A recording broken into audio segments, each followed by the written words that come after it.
What's going on, guys? It's Greg here, aka NYPrepper.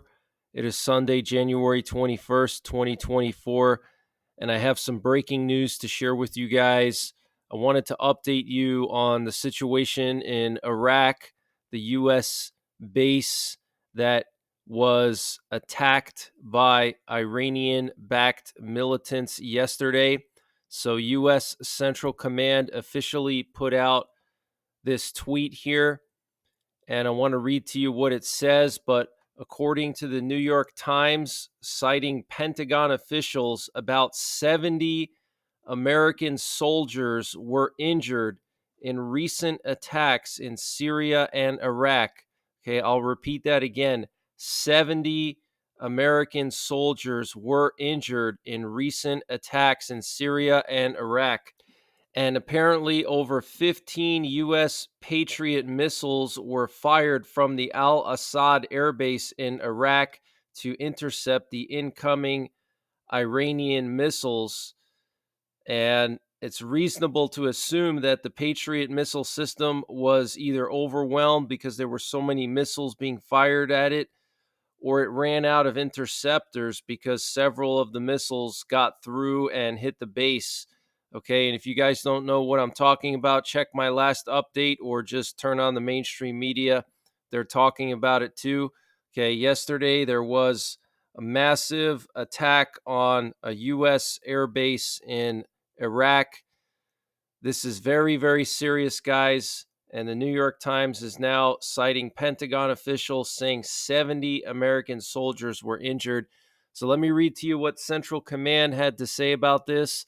At approximately 6:30 p.m. Baghdad time, January 20th, multiple ballistic missiles and rockets were launched by Iranian-backed militants in western Iraq targeting Al Assad Air Base. Most of the missiles were intercepted by the base's air defense systems, while others impacted on the base. Damage assessments are ongoing. A number of U.S. personnel are undergoing evaluation for traumatic brain injuries. At least one Iraqi service member was wounded. Okay, traumatic brain injuries, guys. And this is not the first time that U.S. personnel have received some serious injuries. Okay, a few weeks back, it was actually on Christmas Eve, there was an attack on one of the bases in Iraq, and a U.S. Army pilot had some shrapnel lodge into his head. Okay, so we don't know the true numbers, guys. Okay, the U.S. government is not telling us the true casualty numbers, but I think it's much higher than what they're officially saying. And the New York Times, like I said, reported that 70 American soldiers were injured in recent attacks, which sounds about right, guys. When you have multiple missiles hitting a base, that's the type of casualties you would expect. And the Iranian IRGC, that's the Islamic Revolutionary Guard Corps, that's a part of the Iranian military, has apparently deployed long range ballistic missiles in the Zagros Mountains of Iran. That's the western and southwestern part of Iran, close to the Persian Gulf. So I don't know if they're going to launch them at our oil fields. I don't know if they're going to try to launch them at our warships, but that is very concerning. And the use of ballistic missiles against the Al Assad airbase in western Iraq is a serious escalation by Iranian backed forces that crossed a major red line set by U.S. defense officials and the Biden administration. So, if you remember, when the U.S. launched their first main operation into Yemen and also into Iraq a few weeks back, they specifically said that they would continue to defend U.S. forces. This is a major red line, guys. Iran has been basically attacking all their neighbors. Okay, they attacked Pakistan. They attacked Erbil a few days ago. Okay, potentially the U.S. consulate. They attacked Syria. Now they attacked a U.S. airbase. And what's next? Are they going to go after the oil fields? I wouldn't be surprised. And after a massive missile strike this morning on the Al-Assad airbase, Iraq's prime minister wants U.S. troops out of his country fast and is reportedly blocking any new troops from entering. Al-Sudani said, "Let's agree on a time frame that is honestly quick so that they don't remain long and the attacks don't keep happening." And Reuters, citing 4 regional and 2 Iranian sources, is reporting that commanders from Iran's IRGC and Lebanon's Hezbollah are on the ground in Yemen helping to direct and oversee Houthi attacks on Red Sea shipping. They also reported that Iran supplied drones and precision strike missiles, that Iran provides know-how, data, intelligence in the Red Sea, and the Houthis have been trained on advanced weapons in Iran last month. Okay, so this is what Reuters is reporting. Okay, Iran is arming the Houthis. Iran is training the Houthis. Iran is giving them intelligence. Okay, Iran has a lot of different types of radars that they can use to figure out where U.S. forces are, and then they give that information to the Houthis, and the Houthis launch the missiles at the U.S. warships. Okay, so all roads lead to Iran. You see where this is going, guys? Okay, I think that they're going to have to go after Iran, guys, and also Hezbollah. Okay, the situation between Israel and Hezbollah is continuing to escalate, and the U.S. is apparently crafting plans for a sustained military campaign targeting the Houthis in Yemen after 10 days of strikes failed to halt the group's attacks on maritime commerce, raising fears of America being dragged into another open-ended war in the Middle East. This is coming from the Washington Post. Officials say they don't expect that the operation will stretch on for years like previous U.S. wars in Iraq, Afghanistan, or Syria. At the same time, they can identify no end date or provide an estimate for when the Yemenis' military capability will be adequately diminished. Okay, so the U.S. is planning for some kind of larger operation against the Houthis. Okay, what that is, we don't know. But I do think that eventually the U.S. and Israel will go after Iran, and I think it's going to happen soon, guys. With 70 soldiers injured in recent attacks, the U.S. can't just stand by and do nothing.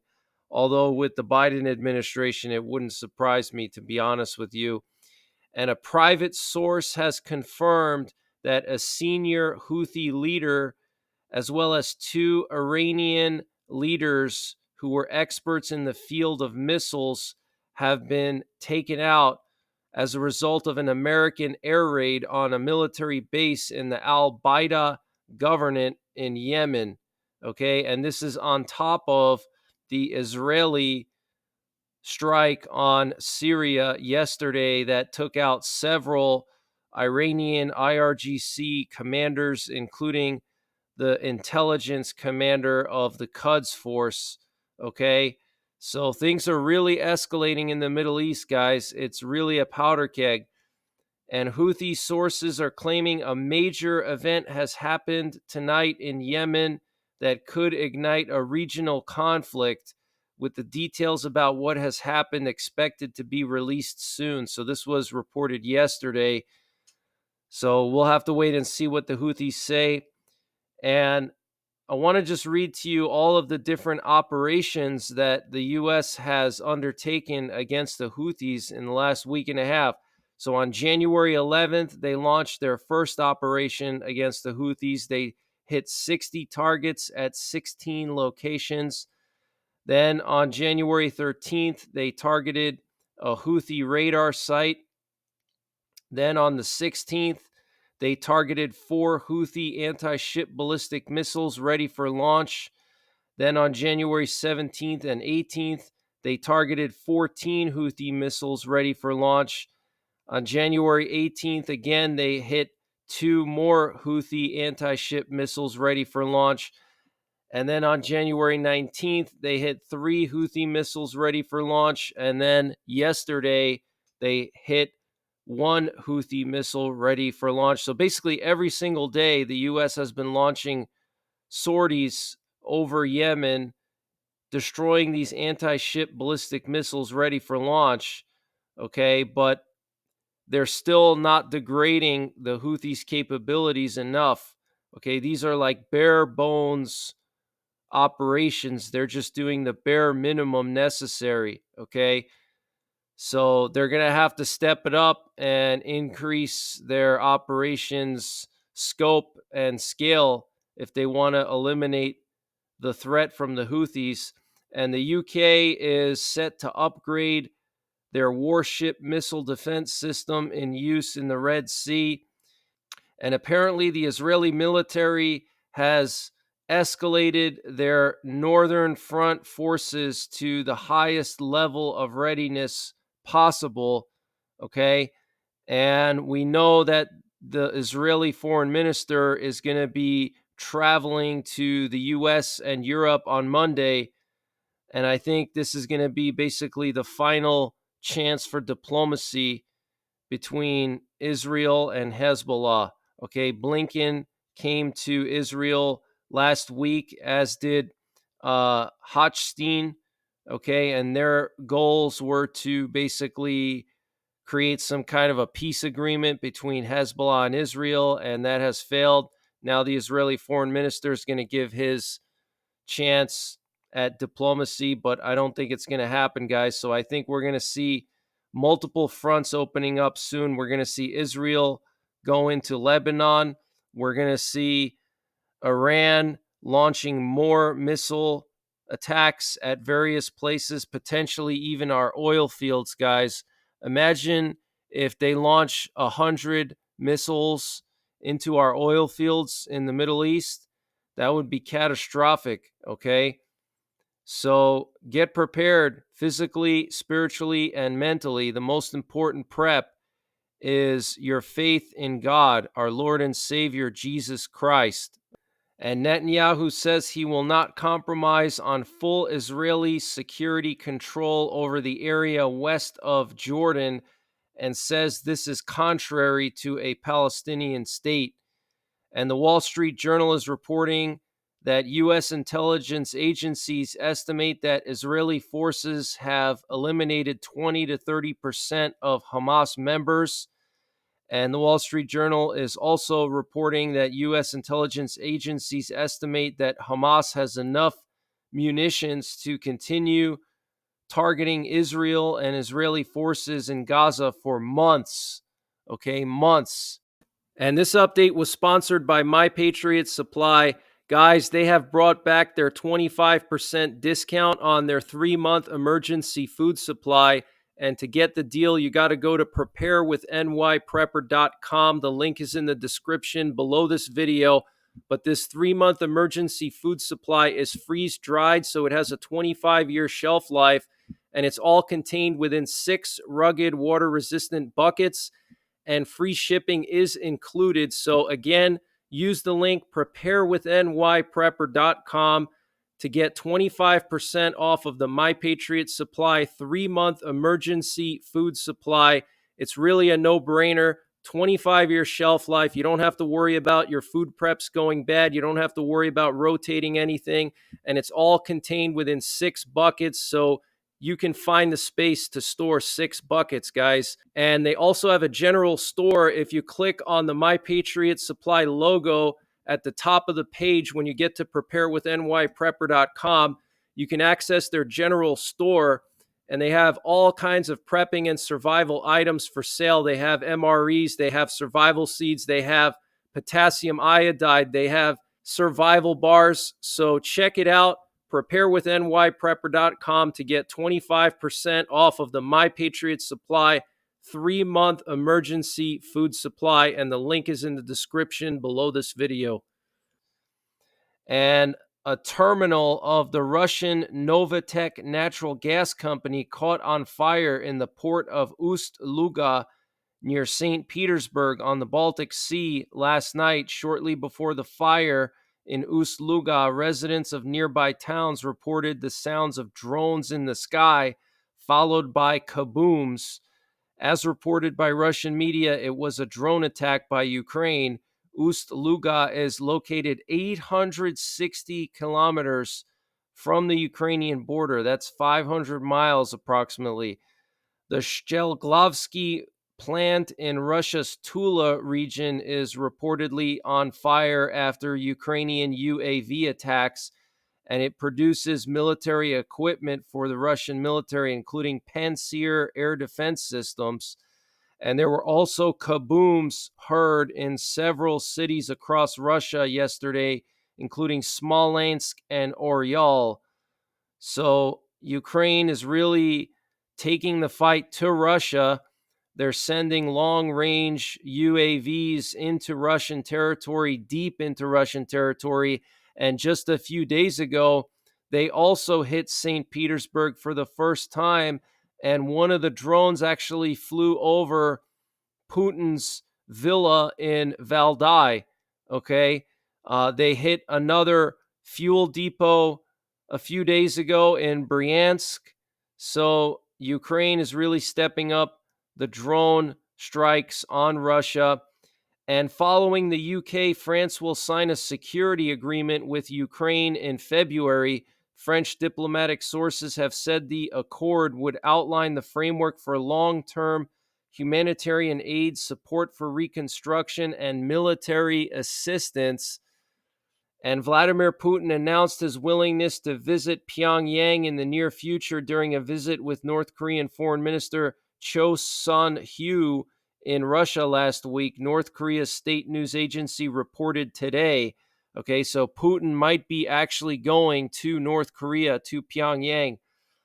And Ukraine is not a fully sovereign country, at least since 2014, since Maidan. It has been under total influence and control of the U.S., said the Prime Minister of Slovakia, Robert Fico. Wow, guys, that is crazy. A Prime Minister of a European country saying something like that. And according to the Institute for the Study of War, Russian troops captured the small village of Krok-Malne in the Kharkiv region.